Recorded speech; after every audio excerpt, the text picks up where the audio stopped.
Good evening all and welcome. Tonight I have a chilling collection of Babysitter scary stories, so get comfortable and let the darkness take control. It was Super Bowl Sunday 2004.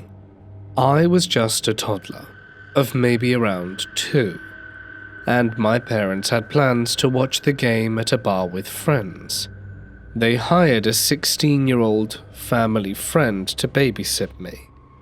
She had just one job: to stay in the house and not leave under any circumstances, and they wouldn't be gone long. Of course, being 16, she didn't listen. Instead, she decided to take me to a friend's house to watch the game with her. I was too young to understand what was happening, just sitting in my little stroller while she wheeled me along the streets of Chicago at night in the middle of winter. We must have not gone far, since we walked there. She probably thought she'd be back before my parents even noticed. But after the game, she panicked and realized they might beat her home. So she grabbed me and started rushing me back. But in her haste, she forgot one very important detail. She didn't buckle me into the stroller. We were heading down a quiet street not far from home, when a car started crawling beside us. It matched our pace. Then the passenger side door flew open and a man lunged out and grabbed me. It was that fast.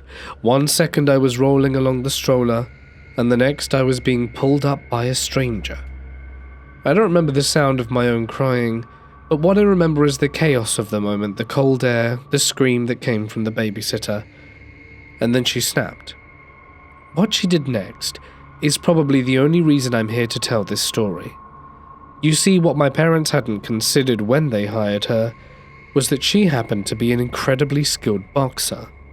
Without hesitating, this 16-year-old beat the absolute living hell out of this guy.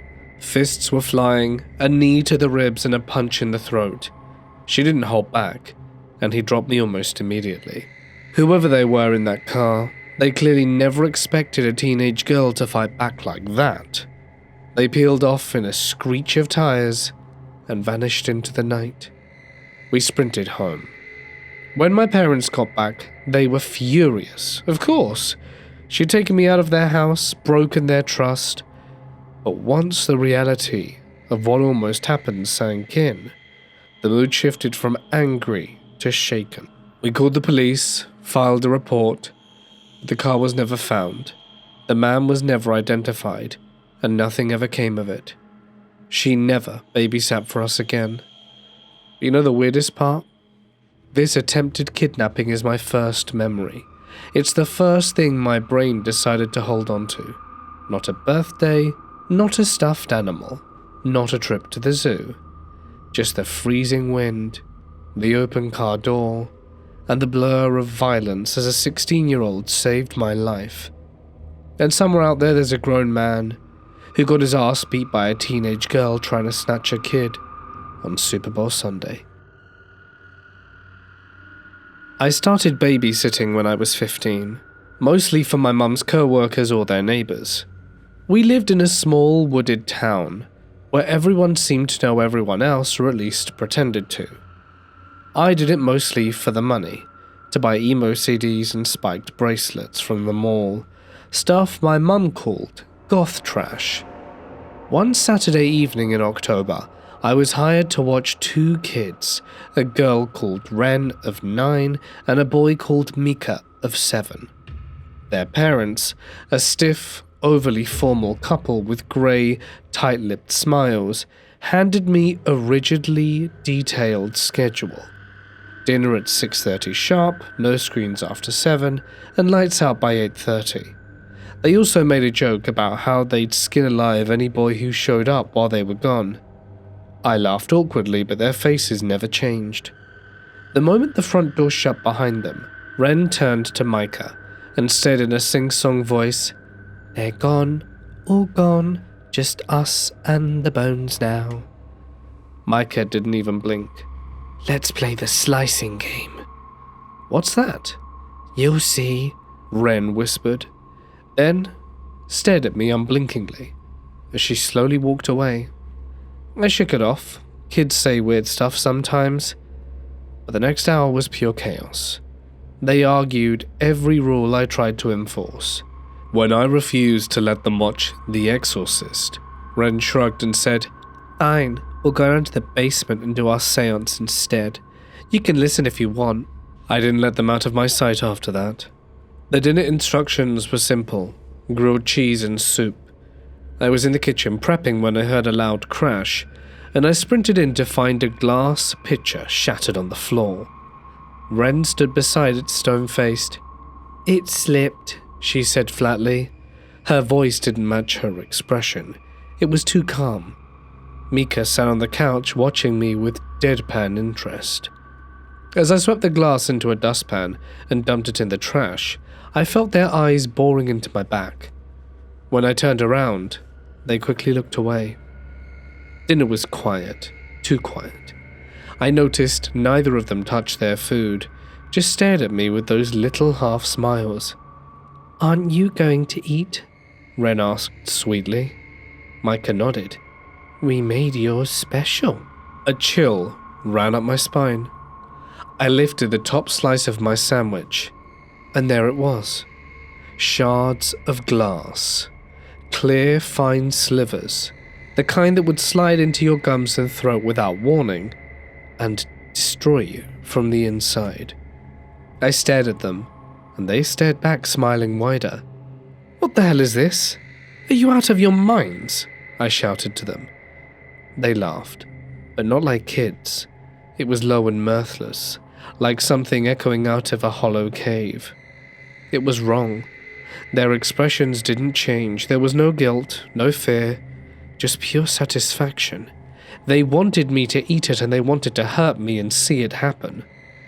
Micah leaned in and whispered, "We were just testing to see how soft your teeth are." I grabbed my flip phone and with shaking hands called my older sister Julia. Through tears, I told her what happened. She came, livid, and took over. When the parents got home, Ren and Micah ran to them like perfect angels. I stood there, pale, holding a plate with the glass-filled sandwich. Their mother took one look and said, "Micah's been curious about experiments lately. I'll speak to him." That was it. I never went back. Sometimes I still wonder, what if I hadn't have checked the sandwich? What if I'd swallowed a single bite? And why didn't those parents react like any normal people would? Julia told me later that when she walked us to the car, she saw something through the upstairs window. It was Ren and Micah, just staring down, smiling, not waving, just watching. This happened a few years ago, and even though everything turned out okay in the end, I still get sick thinking about it. After I had my second baby, I had to go back to work when he was around 6 months old. We couldn't afford full-time daycare, and a friend from my mum group recommended a woman called Melanie, who'd babysat for them a few years ago.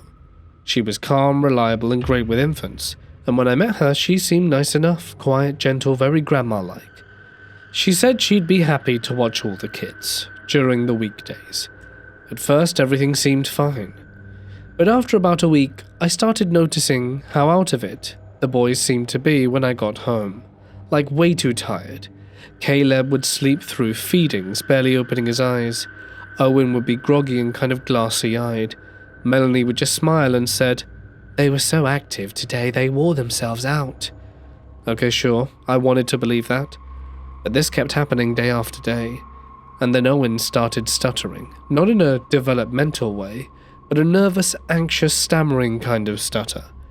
Caleb, meanwhile, went from being a giggly, wiggly baby to just straight up limp. No interest in toys, no babbling, nothing. I brought it up to Melanie once and asked if they were maybe sick or teething or if she'd noticed anything off. She just shook her head and said, "Nope, they're great sleepers. You're lucky." But my gut was screaming something was wrong. My husband and I decided to put a camera in the living room. Nothing fancy, just one of those Wi-Fi nanny cams that looks like a phone charger. And what we saw made me feel physically sick. She was caught on camera spooning a pink liquid, children's cough syrup, into Caleb's mouth in the high chair. For Owen, she mixed it into a sippy cup and told him to drink all of it and that it was nap time. It wasn't just once, it was a pattern. Every day within an hour of me dropping them off, she drugged them, put them into a dark room so she could watch TV and scroll on her phone all afternoon. We called the police immediately. When they searched her bag, they found children's Benadryl and a second bottle of adult diphenhydramine hidden under our sink, which she had apparently been using too. We had no idea it was even there. Toxology tests confirmed both kids had high level of the drug in their system. Caleb had nearly 3 times the recommended dose for his age. She was arrested, charged with felony child endangerment, unauthorized administration of medicine, and a few other charges. She tried to argue in court that she was just trying to help them settle down, and that she was overwhelmed with the 2 kids. She got 7 years in jail. My kids are okay now, thankfully. Owen went through some therapy for the stuttering, and Caleb bounced back after a few months of recovery. But I still don't sleep right. I check on them constantly, and every time they're a little too quiet, I get flashbacks. So yeah, if something feels wrong with your sitter, daycare nanny, anyone, believe your gut, even if everything looks perfect on the surface, because some people will do the unthinkable to make their job easier. What chills me the most is knowing how close we came to losing them. Cases like this aren't just disturbing, they've turned deadly. There are real stories out there where children were given just a little too Benadryl or cold medicine to help them sleep, and they never wake. We were lucky, but other parents never get to say that. And if you're hearing this and have any doubts about who's caring for your child, don't wait. Trust your instincts, ask questions, and set up a camera. It could save a life. I was 22. And fresh out of college when I landed what I thought was a dream job, live-in nanny, for an ultra-wealthy family in the suburbs of Connecticut. Their house looked like something out of a home design magazine, clean and modern, sprawling lawns, custom everything. The parents were really nice and well-spoken. They had 2 children, Lily 6 and Max 9. Sweet kids, a little quiet, especially Max, but nothing out of the ordinary. On my first day, I was walked through the house and explained the rules. Some of them made no sense. No junk food, no unsupervised screen time. But others struck me as excessive. There were cameras in the hallways, motion sensors in the kids' rooms, and the biggest red flag? Heavy-duty electronic locks on the outside of their bedroom doors. These are for their safety, their mother Victoria explained, with a casual wave of her hand. The system alarms at 9:30 every night, and it's automatic. We have an override code if they need me, of course. I remember blinking, standing there trying to smile, while my stomach turned a bit. What kind of danger could possibly justify locking children in their own rooms? That second night, after I put the kids to bed, I heard the locks click into place. A few seconds later, a red light blinked above each door. I stood in the hallway for a moment staring at them, and then walked downstairs to the kitchen where Alan was having a glass of wine. "Everything goes smoothly?" he asked. I nodded too quickly. "Yep, just getting used to the place." But I barely slept that night. The next few weeks were filled with little things. Max flinching whenever his father entered a room. Lily would whisper questions like, "Is Mummy going to check the doors tonight?" And there were times, late at night, when I thought I heard soft knocking, almost like one of them was testing the door from the inside. Victoria always dismissed it. "Max sleepwalks," she once said. "It's a better way." I started digging quietly. I didn't find anything at first. The family had scrubbed their online presence clean. Just charity events, business accolades, country club photos. But one night, when I was alone in the office while Victoria and Alan were out, I'd opened a drawer that was supposed to be locked, and inside was a folder with old court dates. At first they didn't make sense. Sealed records, legal jargon. But one word stood out again and again. Offender. Alan had been convicted of sexual misconduct with a minor 20 years ago. Somehow, he still held his position in finance, still hosted lavish parties, and still walked around with a Rolex and was clean-shaven. But there it was in black and white. The security system wasn't just for the kids' safety. It was a prison of routine and silence. I lasted a year. A year of pretending I didn't know, of documenting what I could without crossing lines that would get me fired. A year of slowly trying to build trust with Max and Lily without alarming them. I tried to get out sooner, but it was complicated. The job came with housing, and my financial situation didn't give me many options. I kept telling myself, just make it to the summer. You'd have just saved enough. When I finally quit, Victoria didn't ask why. She just nodded and said, "You've been wonderful, thank you." But I left that house with a shaking hand and a pounding heart. It's been a few years now and I've had other jobs. I've moved on in some ways, but sometimes in my dreams I'll hear the lock of the door click. And I think about Max and Lily, wondering what kind of adults they grew up to be. Back in the day, my parents had an authentic Japanese motif for their bedroom. My mum was an interior designer and spent all of her free time antiquing for different pieces. I remember a huge Buddha statue made from solid brass at the foot of their bed, and a silk room divider depicting different scenes from ancient Japanese dynasties. There was a lot more to it than that. At some point, my mother came home with 2 beautiful antique lamps that had come straight from Japan through a client of hers. The lamps were carved and painted porcelain, and like the room divider, depicted scenes from a long ago, simpler time in Japan. The main design on the lamps was a geisha woman holding a fan partially obscuring her face. Each lamp had one, but each geisha was slightly different. They were very delicate, highly detailed, and very beautiful. My sister, who also was very young at the time, dubbed them the sisters. And this story actually centers around my sister, Lupita. One night our parents were out to dinner with friends, so they called in our babysitter Doris. At the time, the TV channels in our den were restricted, but our parents got all the cable channels in their bedroom, so we all would hang out there when they weren't home. This particular night, we were all watching something R-rated and scary, and it got late, so my brother and I went to our bedrooms. My sister stayed up with Doris to watch the rest of the movie. My sister said Doris was dozing off, and she was left to watch the scary movie by herself. Trying not to look at the screen during a particularly scary part, Lupita looked towards one of the lamps on the nightstand. Glancing at it quickly, she said it looked like something on the lamp moved. Staring at it now, she swore something was moving on both lamps. She couldn't believe what she was seeing. She said the geisha on the lamps were moving and fluttering their fans while whispering and giggling at her and each other. Petrified in total disbelief, Lupita screamed and woke up the babysitter.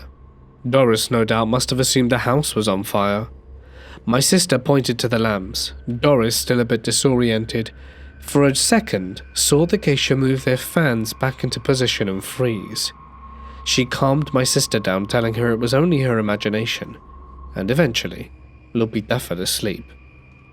After putting my sister to bed, Doris waited in the den for my parents to get home.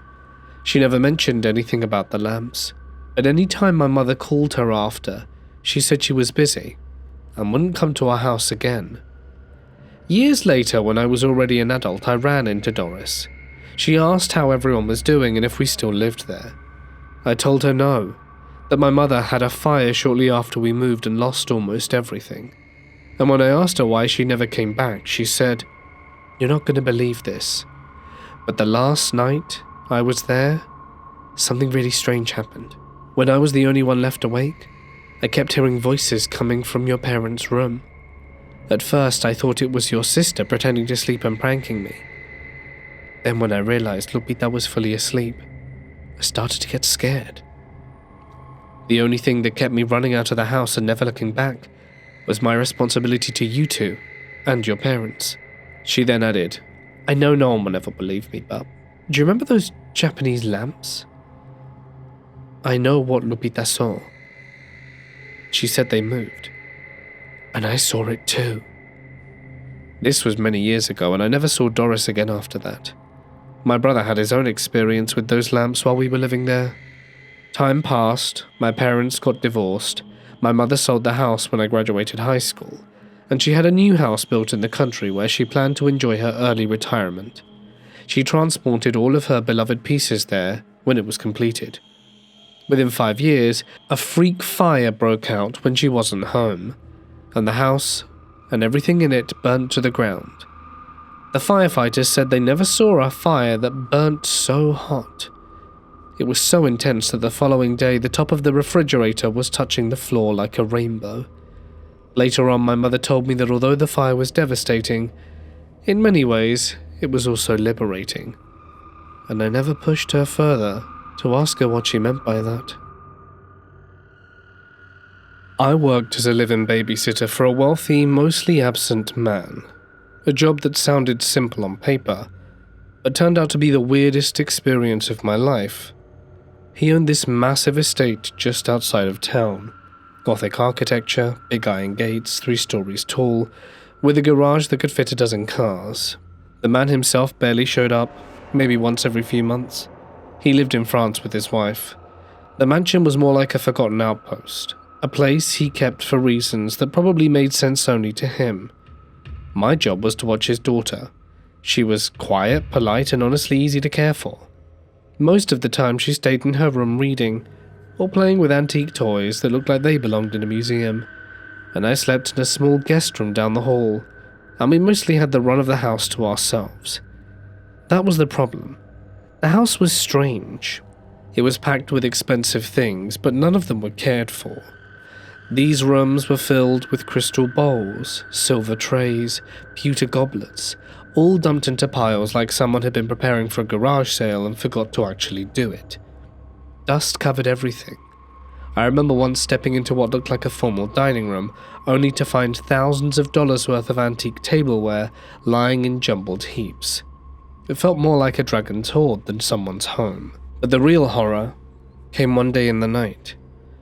You see, me and this girl had just been playing, and it was about time to put her to sleep. I did just that when I heard what sounded like someone driving down the driveway, which was odd in itself, as we hardly ever had visitors. The guy came about every 3 months, so I assumed it wasn't him, because he'd only left about 3 weeks ago. So I do the due diligence and look out the window anyway, and don't notice the car. It definitely isn't one of his lavish ones. It's quite a beat-up old one, and as it was already quite dark, I only noticed that it was like a rusty red colour, and it wasn't shiny like a normal car, so it must have been quite old. I told her to just wait in her room and lock the door, and that I was going to go down and ask who it was. I make my way down the stairs and look through the peephole of the door, but no one comes out the car. The car kind of just drives away. I feel a bit weirded out, and even if I would have messaged the guy on my phone, he usually would take his sweet time to reply. But I messaged him anyway and asked him what to do. I didn't even get a reply that day. Anyway, I go back upstairs and tend to the girl, read her a story, put her to sleep, and start my usual routine of going down the stairs, turning on the TV in the living room, and watching TV for the next 2 hours before I go upstairs and pass out myself. It had been a particularly grueling day. The girl had a lot of after-school clubs, and of course I was the one who had to make sure she got there, did it, and came home properly. So I was pretty spent. About an hour after watching something on the TV, I'm asleep, and that's when I hear a kind of hammering at the back door. I nearly jump out my skin. The light over there was turned off, so I leave the light on where I am and start making my way slowly in the darkness, guided only by the outside moonlight in the windows, to see where this person is who's knocking at the back door. The pounding starts again, and then a shatter. They broke the glass, and then I hear a door swing open. That's when I freeze. What the hell's gonna happen now? What are they here for? I hear 2 men talking, and them making haste towards the room with all the garage sale items, as I like to call it. The guy must have had thousands upon thousands of pounds worth of stuff there, and I honestly have no idea what he wanted to do with it. But I didn't want to make my business to find out what these guys would do to me if they were to see me. So as quickly as I can, I make my way back to the room where I'd been watching TV, turned off the light, and grabbed my phone. I needed to find somewhere where I could call 999 and get the police here, but that meant going up the stairs, and the stairs were wooden and had a habit of creaking in most places. So I sent up a prayer to anyone who was listening and started making my way up the stairs. I thought if I only walked on the edges, maybe it wouldn't creak. When I'm about 2/3 up, I see the little girl is looking down, probably awoken from the noise. She doesn't realize that there's something creepy going on and calls out loud, "What's going on?" And then all noise in the house stops. My eyes widen. She sort of grasps comprehension in that moment, and I tell her to run.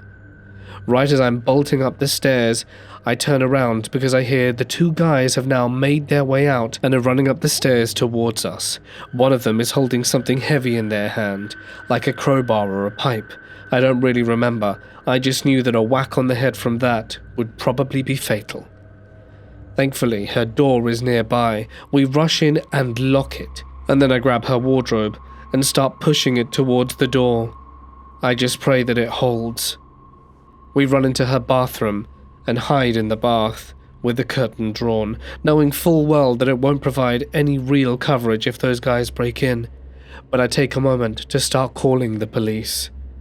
They tell me they'll be there in about 15 minutes, because of course this guy lives quite rurally, and we just lie there huddled. I can't explain the true fear you feel in those moments, knowing that at any moment some violent psycho can run into the room, swing something in your head, and remove you from this world permanently. Those moments holding her were some of the tensest and most frightening of my life.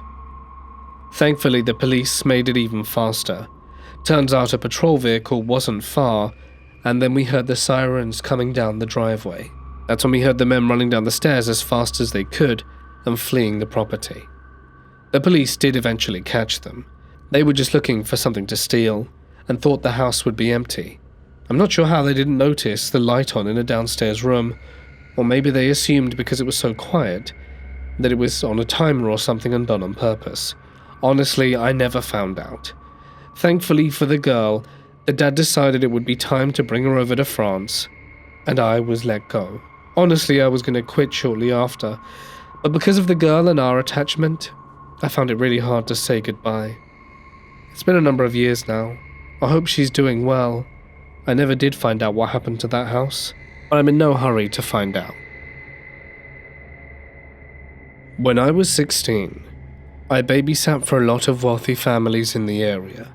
Most were nice enough, some tipped well, others left notes on the fridge, and a few even offered me dinner from their private chefs.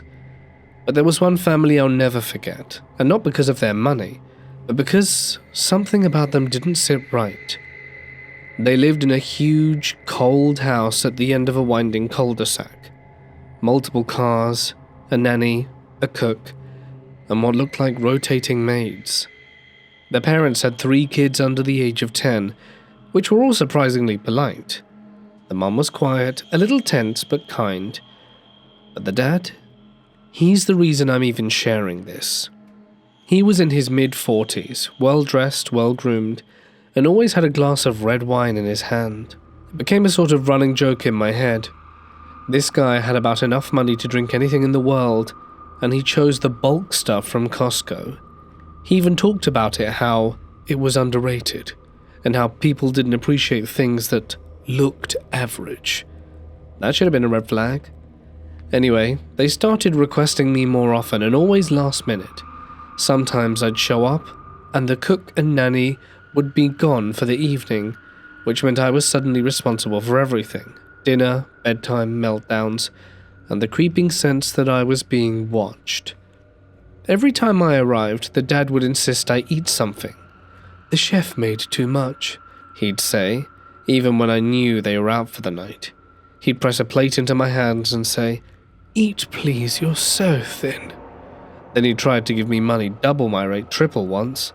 I rarely accepted it. I don't know why. Something about his tone felt off. This wasn't generosity, it was bait. There was one night that still makes me sick whenever I think about it. They had a dinner party and asked if I could stay late. I said sure. Money's money. I got there around 6 p.m, and the cook told me the parents would be home late, maybe midnight. The kids were already eating when I arrived and everything seemed normal. At around 10 p.m, the youngest had a nightmare. While I was calming her down, I heard the front door open and figured the parents were back early. I tucked the girl in and headed downstairs. Only the dad was home. He was in the kitchen drinking his usual Costco wine, leaning against the island like he owned the place, which of course he did, but the look in his eyes wasn't the relaxed, half-drunk expression I was used to. "You're a good girl, smart and responsible," he said. I nodded, mumbled something polite back, and turned to grab my bag from the couch. Then he said, "Have you ever had wine before?" "I'm 16, I reminded him, trying to keep my voice neutral. "That's not a no." Then he poured another glass and slid it across the counter towards me. "Just a sip. I won't tell, I promise." I backed away and said I needed to check on the kids. He didn't move, just watched me walk upstairs like a damn hawk. I locked the door to the oldest kid's room and sat on the floor for a while, heart pounding. After maybe 20 minutes, I peeked into the hallway. Quiet. No sound from the downstairs. I grabbed my bag, snuck down, and went to the front door, which was locked. Deadbolted too. I started turning the knob slowly, trying not to make noise, and that's when I heard him, behind me, looking for something. He was standing in the shadow of the hallway, still holding the wine glass and watching me with that creepy little smile. I lied and said I thought I heard the dog outside. They didn't have a dog. He stepped closer. "You should stay the night. There's a guest room. It's safer, you know, for girls like you." My mouth went dry. I forced a laugh and said, "Actually, my dad's on his way. He hates it when I'm late." That seemed to do something. His face twitched just slightly and he stepped back.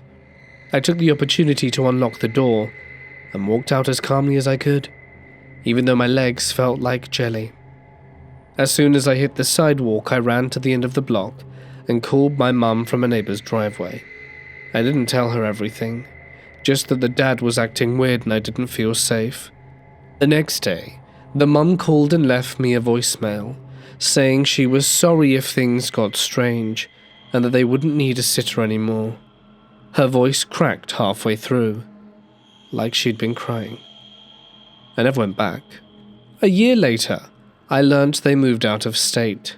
Something about the dad transitioning careers, and I've never been able to find him online, no LinkedIn, no Facebook, no anything. But sometimes I still think about how insistent he was, the food, the wine, the money, and how it didn't feel like the first time he'd tried that line. "You're a good girl, smart, responsible." To the man who only drank Costco wine and thought a 16-year-old girl with braces would be an easy target, I hope we never meet again. I was around 12 years old when one of the weirdest things ever happened right in my own living room. That afternoon, my parents had gone out for a few hours and left me with our usual babysitter, a girl from a few streets over, who was around 17. She'd watched me a few times before. She wasn't especially talkative, mostly kept to herself, but she'd sit nearby while I played NES and sometimes asked what the games were about. I figured she was just bored. That day I was in my room building something with Lego when my parents came home earlier than expected. As soon as they walked through the front door, my mum got this suspicious look. She glanced over at the entertainment center, then at the babysitter who was now stiffly sitting on the couch, arms folded tight over her chest like she was cold. "Where are all the games that were out there earlier?" my mum asked. She sounded calm, but I could tell something was off. A couple of my favourite cartridges, Ninja Garden and Double Dragon, had been sitting on the coffee table earlier that day, and now they were gone. The babysitter shifted a little. "Oh, I don't know, maybe he put them away," she said, glancing towards me. "No, I never touched them." That's when my dad said he was going to check the living room camera. He had installed a small camcorder up high in the living room after a minor break-in a few months earlier, and it was recording everything in the main area, and the babysitter suddenly went pale. He fast-forwarded through a few hours of footage, and there it was, clear as day. She waited until I left the room, looked around like she was about to commit a felony, and grabbed a few games and stuffed them into her clothes. I remember watching the footage in disbelief, trying to figure out why she was even putting them there. My mum turned to her and asked, "Is there something you'd like to tell us?" She shook her head furiously. "I didn't take anything." And no exaggeration, a plastic clatter hit the floor. Ninja Garden had literally slipped down her pant leg and landed at her feet. There was a full 5 seconds of stunned silence, and then my mum just said, "Come with me." She led the babysitter into one of the back rooms and closed the door. I could hear her voice firm, not yelling, just asking the girl to hand over everything, and she did, one by one. She started pulling out NES cartridges out from under her shirt, the waistband of her pants, and even tucked under the strap of her bra on her back, like she turned her body into some kind of game smuggling operation. She must have spent a lot of time figuring out how to hide them without anyone noticing, as NES games were not small. When they came back out, Mum had all the games stacked in her hands. The babysitter was red-faced and avoiding everyone's eyes. My mum calmly told her that she wouldn't be paid and needed to leave immediately. No big scene, no police, just, "You can go now." She walked out the front door without a word, and we never saw her again. This happened a few years ago when I was living in Japan. I had just finished college and was looking for a way to stay abroad a little longer before figuring out the next steps in life. I ended up landing a job through a sketchy-looking but legit agency that placed foreign women as babysitters for wealthy families. The pay was amazing too, and housing was included. The only downside, you had to commit for staying for 3 months, and your passport would be held by the agency for visa processing, which is apparently legal over there. Yeah, I know, red flag number 1. I was placed with a man called Mr. Okihara, who lived alone, allegedly with his children in a massive estate up in the mountains near Karuizawa. The house was beautiful.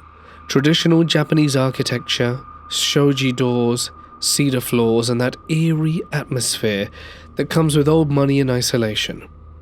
When I arrived, I realized I wasn't the only one.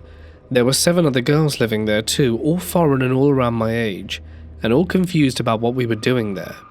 We each had our own uniform, identical navy blue dresses with little white bows and black flats. Our names weren't used, we were numbered. I was 4. No one saw the kids, ever. We just heard them.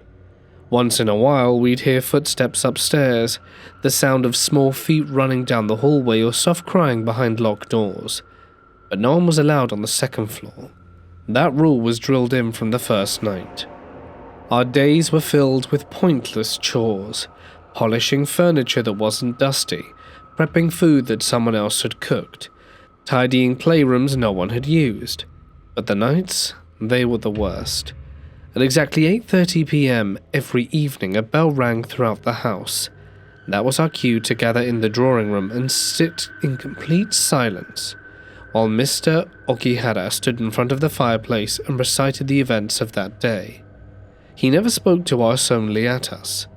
Today I had sweet fish and soba noodles for lunch. I made 3.4 million yen in the market. I remember my mother used to hum when she cleaned. I miss that. It was unsettling. We weren't allowed to interrupt or ask questions. We just had to sit, hands on lap, back straight and listen. The first time someone sneezed during his story, he stopped mid-sentence and stared at us for what felt like a full minute. Then he started over from the very beginning, and the girl who sneezed left the next day and we never saw her again. After the story time, we'd go to our shared bunk room. At midnight sharp, a second bell rang. That meant lights out, and not just going to sleep. The power to our entire wing was automatically cut.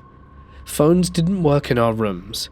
There was no signal, no Wi-Fi, and we all shared one bathroom near the laundry room, where sometimes we could get a weak connection.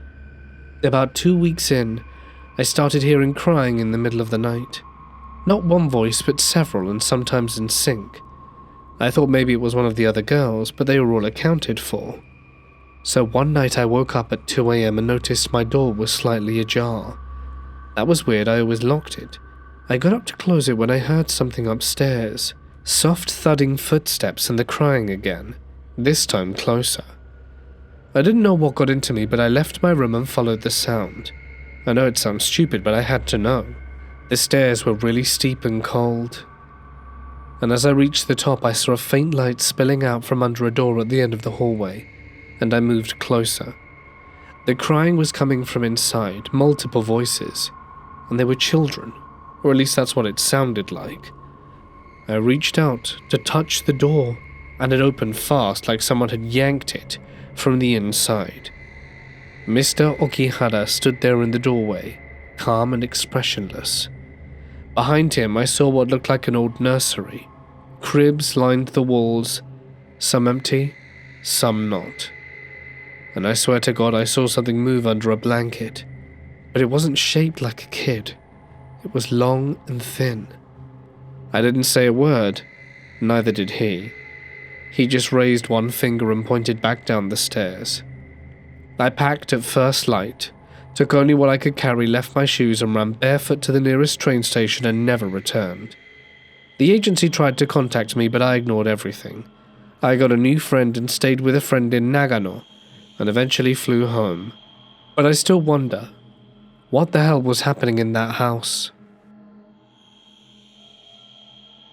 When I was 17, I wanted to work as an au pair, which is a kind of permanent babysitter arrangement.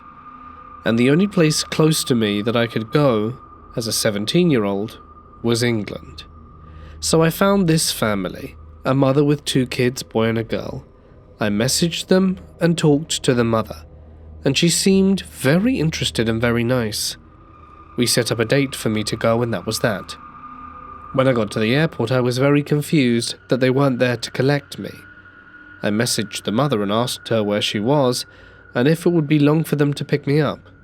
She told me she was on her way and just stuck in traffic, and I thought that was fair. She told me to go to the exit and wait. Then not long after, she told me she was there and that she was in a blue car. I was looking around very confused, since I couldn't really see any blue cars there. When I finally found it, some other woman than the one I had been talking to walked out of the car and towards me. The instant I made eye contact with this other woman, I got a long text from the woman that I was supposed to work for, where it basically said her husband had come home from the country he worked in, and that they had fought because he didn't want an au pair in the house, and for some reason she didn't want to tell me that, so she just gave me to her good friend who needed one anyway. I was very confused. It was a bit much and I was quite scared. It all seemed very weird, as if someone was watching me and had been waiting for the right moment to send the text. The woman seemed very friendly, but was hurrying and taking my things and putting them in her car while talking to me. I'm a bit nervous and non-confrontational by nature, so I didn't really know what to do or say other than just to follow her in what she was doing. When it was all done, she told me that we should get going, and I told her I wasn't really feeling comfortable with all of it. She told me that she understood, but she really needed the help, and also had 2 children at home, but that we had to move fast because of the place she was parked. So we got in the car and started driving out of the airport pickup spot. The second we started moving, I told her I was very uncomfortable with this and really wanted to get out and stay in the airport. She seemed a bit upset by this and told me that she could drop me off, but that she has to get out of where we were because she could get a ticket for letting me out there or something, which I didn't know if it was true or not. We drove for a few minutes still on the airport ground, and we stopped a bit of a way so that I could call my parents. I talked to them sobbing the whole time, and I noticed that while I was talking to them, the woman inside her car began talking to a woman. The one I had been speaking to, I presume. I didn't understand the language they were speaking, so I can't say what they were talking about. When I was done talking, I got into the car again and told her that I really wanted her to let me out, and she kept asking me if I wasn't sure I didn't want to go into town with her, if I didn't want her to drop me off by the shopping centre. I of course told her no, that I really wanted to be let out by the airport. She did, thankfully, and I went inside and spoke with my parents. After this happened, I got some really weird voice memos from her and 2 other people. I couldn't understand them, but it was strange. My parents also tried contacting her and she blocked both of them. If you don't know, a lot of au pairs are being treated very poorly, so for us to feel safe and secure, and sure that we weren't going to get cheated out of paying or working more than we were supposed to, we have to sign a contract. Later on, I found out the contract she had sent was fake and not binding. Not to mention her address was bogus. I later found out the city I had flown into and was supposed to be living in was a hotspot for human trafficking. I didn't know this until later. There was a lot of sketchy stuff going on. That whole time my gut was screaming at me that this was a bad situation, and I'm so glad I listened, because I'm quite sure that had I not listened, I would have been human trafficked, and I wouldn't be here to share this story with you today. I'd been a pretty regular nanny for an amazing family for the past 4 years. They're genuinely great people, kind and respectful, and always treated me like part of the family. The little boy I care for is sweet and clever, with a wild imagination that makes watching him feel more like hanging out with a tiny whirlwind of personality, rather than doing a job. Since I'd started, I'd seen them go through a couple of different weekday nannies. Usually it was nothing too dramatic, just not the right fit or someone had a schedule conflict. But there was one situation that changed completely the way I think about having cameras in kids' rooms. There's only one baby monitor in the house, and it's in the little dude's room. It has audio and video, and the parents usually check in occasionally, especially if he's playing quietly for a while or if someone new is watching him. One weekend morning I came in and the mum asked me if she could show me something. She looked, well, not mad, but more like she hadn't slept in days, more worried and disturbed. She pulled up a saved video clip on the monitor app, and what I saw left me cold. The little guy was sitting on the floor with some toys when the nanny came in and told him it was time to clean up. He said very calmly and with zero attitude, "Mummy said I don't have to do that." Then she snapped. She said in this sharp, almost venomous tone, "Well, it doesn't matter anymore. Mummy's a cow," and a few other choice words, then grabbed him by the back of his shirt and dragged him out the room like a sack of laundry. I was already stunned when the mum told me there was more. Apparently they had started checking the cameras more often because their son had been saying weird things. Not just about being scared or not wanting to be alone, but about how the nanny would come into his room at night. They hadn't believed it at first because the nanny wasn't even supposed to be there after dinner. But one night just before they were planning to let her go, they checked the monitor around midnight. She was in his room, just standing in the doorway for 2 solid minutes, watching him sleep. Then she quietly shut the door and walked out. The parents had no idea she had a key. She'd made a copy of the house keys without asking, and had been letting herself in late at night just watching him. When the mum showed me that clip, I felt my heart drop to my stomach. They confronted her the next morning. She denied it obviously until they mentioned the footage, and she got angry, like furious, screamed about how they didn't understand what the boy really needed, and had security escort her and changed all the locks that same day. To this day I still think about how easily they could have missed it, if they hadn't have had that monitor, or if they hadn't trusted their kid's instincts. Who knows how long it would have gone on for. She was normal on paper, polite during interviews and experienced. Background checks came back clean. And yet she stood over that boy at midnight, like she was waiting for something. A number of years ago, my wife and I found ourselves in a position where it was completely necessary for us to hire a live-in babysitter. We both had quite good jobs in our separate industries, and with 3 young children, it was impossible to balance everything. Thankfully, when the agency sent her, she seemed reasonably okay. But as time started to tick away, we began noticing a few things about her that didn't really sit well with us. She was quite inattentive, sometimes mean to the children, which we gave her fair warning about, but tried to cut her some slack, as she was only about 19. My wife told me she didn't like her, but as I had been the one to hire her through the agency, she saw me as the responsible party. Honestly, at this point she'd been working with us for a few months, and were nearly at our wits' end with her. She did have her good points, but when she got into a bad mood or just showed up and didn't actually want to do the job, it made it quite challenging. It was a Friday, I remember that. For one reason or another, the kids didn't have school, and it was a very rare day for me as I got to work from home. My wife never has that luxury. I was in the office on my computer. I had instructed the nanny to take the children to the small pool we had in our back garden.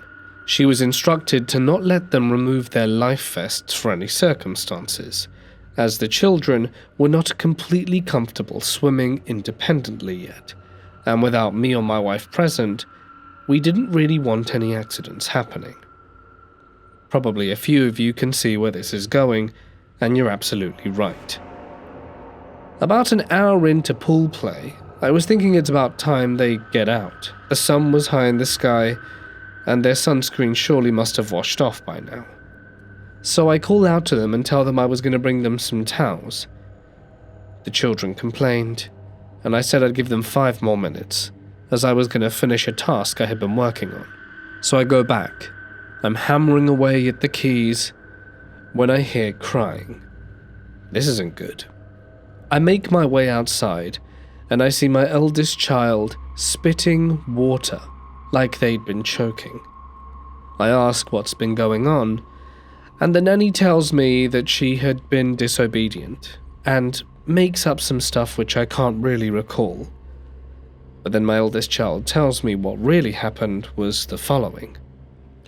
She decided to take off her life vest, which I admit wasn't a good idea. The babysitter chose to do nothing about it, not tell me, not ask her to put it back on, but just ignored her. And then my eldest jumped into the deep end. That wasn't a good idea either, because she couldn't touch the floor, which is something we'd already established.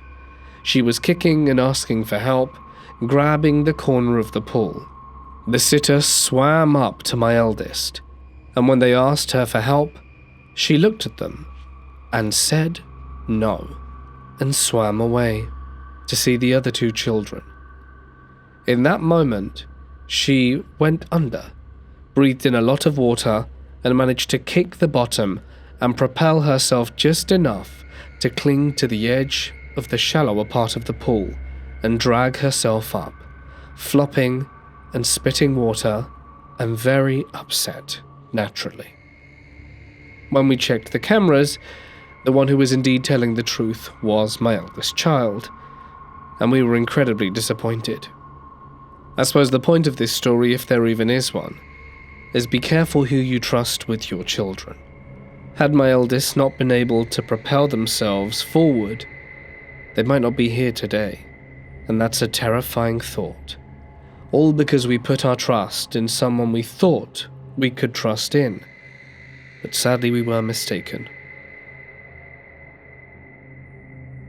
When our second child was born, life turned into chaos. We hired a nanny, someone who came highly recommended and said all the right things, and seemed to qualify perfectly to care for our 2-year-old and 5-month-old. I had my reservations, of course. Years of working as a social worker have taught me to never take people at face value, not when kids are involved. So out of what I can only describe as deep-rooted paranoia from everything I'd witnessed in my career, neglect, abuse, the unthinkable, I had cameras installed in our home, which were live-streamed straight to our phones. One particular day, I was 2 hours away from home, visiting some foster kids for work. My husband called. His voice wasn't panicked, but there was a hard edge to it. "You need to see the camera feed." I pulled over and watched in disbelief. Our nanny had locked our 2-year-old in her bedroom alone for hours. Worse, she hadn't picked up our 5-month-old once in 4 hours, not to change him, not to comfort him, not even to feed him properly. Instead, she had propped up his bottle with a pile of pillows and walked away. Left a 5-month-old lying there like an afterthought. My husband and his co-workers were watching the live stream at his office, furious. He stayed on the line with me the entire drive home, maybe to make sure I didn't do something I'd regret. I was livid. I walked in and fired her on the spot. My husband later said it was one of the most satisfying things he'd ever seen, but he admitted he kept his phone ready just in case I needed bail money. Looking back, I realized it could have been worse, much worse, but for me it was enough. That moment changed everything. I quit working not long after, and have been home ever since for 9 years now. The career that once defined me didn't matter anymore. The trauma I'd spent years witnessing had done one good thing. It gave me the kind of hypervigilance that probably saved my kids from something worse. 7 years ago, I was accepted into the position of an au pair for a family called the Hamiltons. I thought it was a dream opportunity. They lived in a beautiful old home in a quiet English village. Ivy-covered stone walls, rose gardens, the kind of place you'd see in a film. Sort of reminded me of Downton Abbey. And the job paid really well. And I had my own room with a locking door, and they all seemed lovely at first. Rachel and Martin, the parents, were both professionals, soft-spoken and polite. And their son Oliver was 7. He was quiet, polite, maybe too polite for his age, and the first time I met him, he stared up at me with these pale blue eyes and said something I'll never forget. "I hope you don't get scared easily." I thought it was a joke. I mean, kids say weird stuff all the time. But I'd learned later that Oliver wasn't joking, not even close. The first week went by smoothly enough, though there were odd moments. Toys would appear at the foot of my bed at night, even though I always made sure the door was locked. I'd wake up to his drawing slipped under my door. Black, scribbled things, people hanging from trees, figures with no faces. When I'd asked him about it, he'd just shrug and smile. The first time he tried to hurt me was subtle. I was cleaning up breakfast while he played in the garden. When I went out to call him in, I didn't see the tripwire stretched low between 2 trees, and I hit the ground hard, head bouncing off a root. I remember blinking up at that grey sky while he stood over me expressionless. "You shouldn't have come here," he said softly before turning and walking away. I told him his mother, Rachel, who gave me a tight smile and said, "You really need to be more careful. You're the adult here." The second time, he waited until I was in the bath. I always locked the bathroom door, but that night I couldn't latch. I'm not sure why. And I heard it creak open, and then the sound of something clicked into place. When I tried to stand, I realized he'd poured liquid soap all over the tiled floor. I slipped hard, slamming my back into the bathtub edge and scrambled out shaken and sore, and I caught a glimpse of him peeking around the doorframe. He didn't run, he just stared at me and said, "You screamed louder the last time." What does he mean the last time? When I confronted the parents again, their entire demeanor shifted. Martin told me I was too highly strung.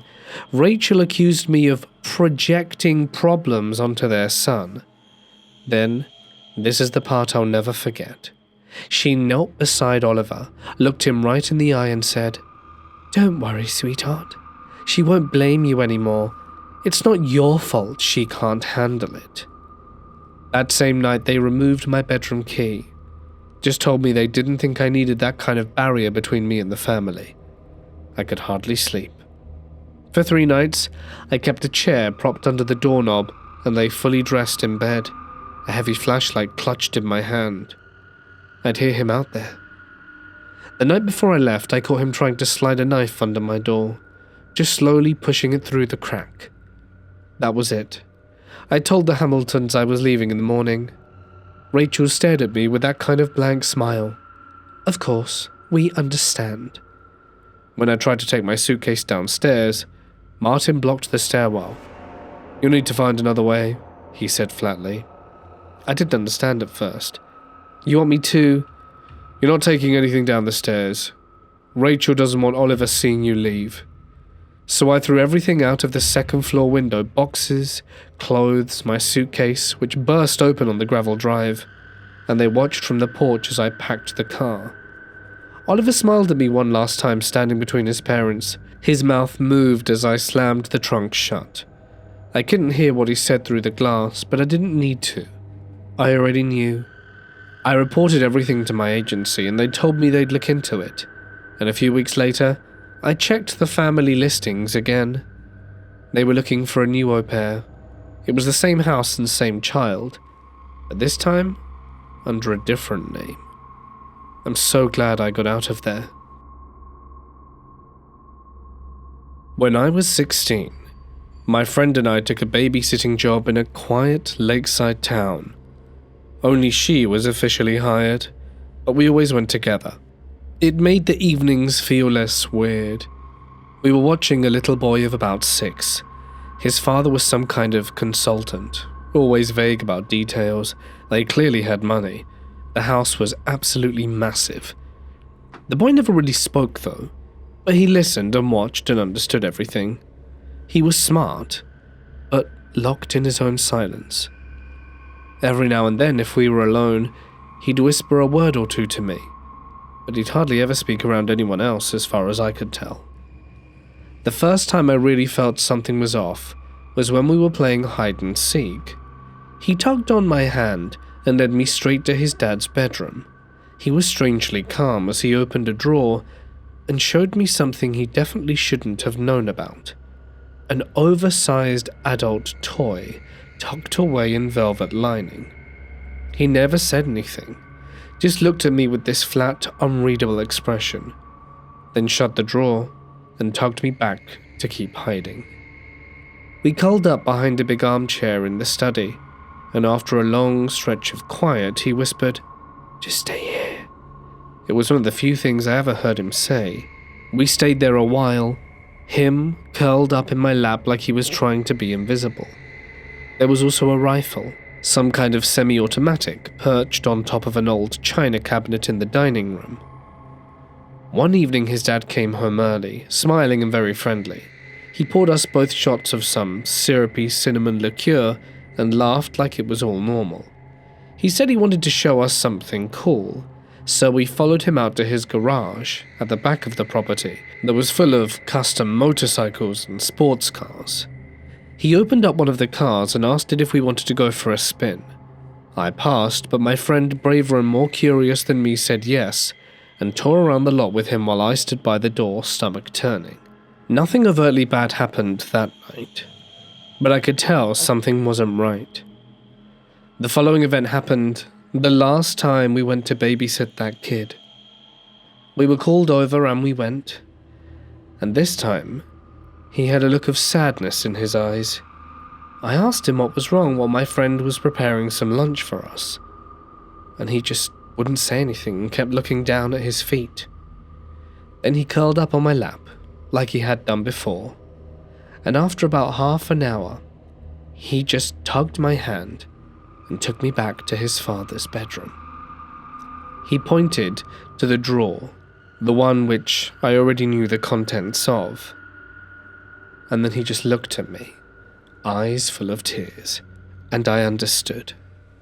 The father had been doing unspeakable things to his own son, and when the dad made it back and the son had gone to bed, he started making more small talk with us than ever before. He asked how old we were, if we had boyfriends, if we were into anything or had any fantasies.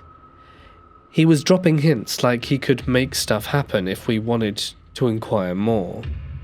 I was picking up on it straight away, but my friend, who I hadn't shared this information with, was a bit clueless, and sort of went along with what he was suggesting, without really understanding what she was agreeing to.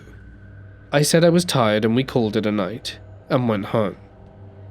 Then, when we got in, I explained to her everything that had happened, what I'd seen in the drawer, what he had said to me without words, and when she realized, we tried to call the police. But of course they weren't going to buy what two 16-year-olds were saying. We might have just been angry with our boss. They just laughed it off and hung up the phone.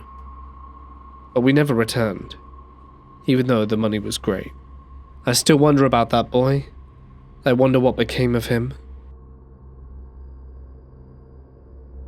Hey guys, it's Mort here, and thank you so much for listening. I hope you enjoyed this collection of stories. It was nice to have a mix of stories where the babysitters are, like the victims, and then they're also the perpetrators. I thought it was a fun mix, and I hope you enjoyed it as much as I did. As a parent, it is especially daunting, which is why I don't do this topic very often.